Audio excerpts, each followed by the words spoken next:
Hello ഗുൽഫാൻസ്, Valentine's day ആയിട്ട് എന്താ പരിപാടി? നിങ്ങളുടെ പ്രിയപ്പെട്ടവർക്കായി നിങ്ങൾ ഗിഫ്റ്റൊക്കെ വാങ്ങിയോ? ബഡ്ജറ്റ് ഫ്രണ്ട്ലി ആയിട്ട് വെറും 150 രൂപയ്ക്ക് കിട്ടുന്ന ഒരു കോംബോ കണ്ടാലോ?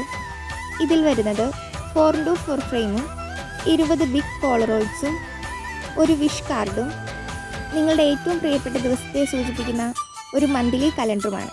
കൂടുതൽ വിവരങ്ങൾക്കായി DM ചെയ്യും.